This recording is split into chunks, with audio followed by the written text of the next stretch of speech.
Welcome to the journey, a different kind of storybook. Today's story is Riches to Rags. So please, make yourself comfortable and see if you see yourself or someone you know or love in the story. Now, I know the popular saying is rags to riches, but for some of us, it's usually the other way around at first. When I was a boy, I had the biggest crush on my neighbor. To me, she was everything. I could hardly wait to get home from school so that I could go outside and play with her.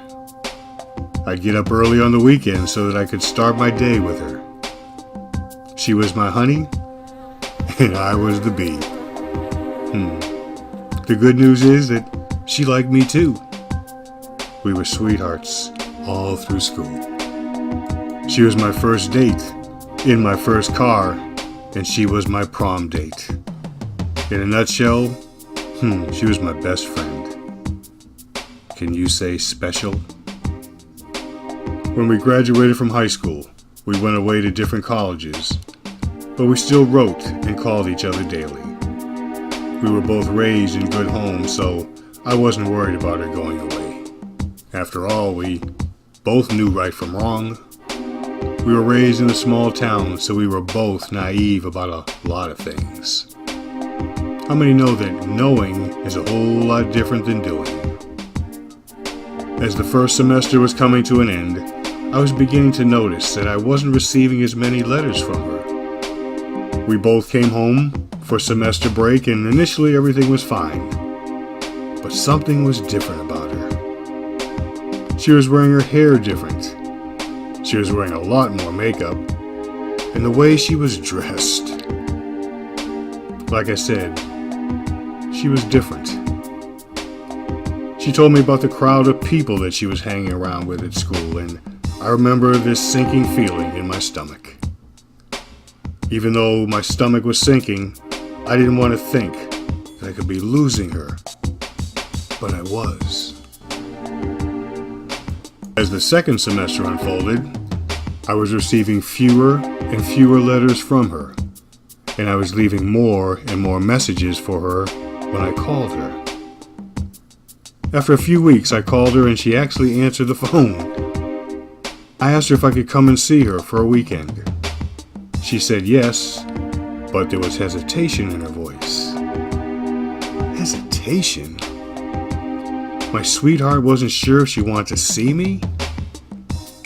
A couple of weeks went by and she still hadn't given me a definite day, so I decided to surprise her. Looking back, that might not have been one of my smartest moves, but sometimes you just have to know what you just have to know.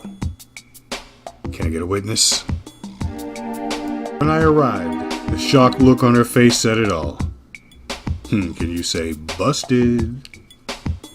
She had lost a lot of weight, her beautiful face looked like leather, and there were about 20 people in her room smoking and snorting cocaine. My sinking feeling just sunk. Has this ever happened to you? She got mad at me. Can you believe that? Now she wasn't the only one with a shocked look on her face.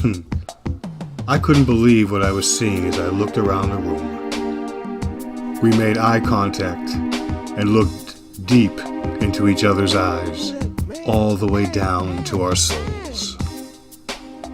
That's when she told me that I had better go. She kissed me on the cheek. The cheek? Turned and went back into the room and joined her new friends.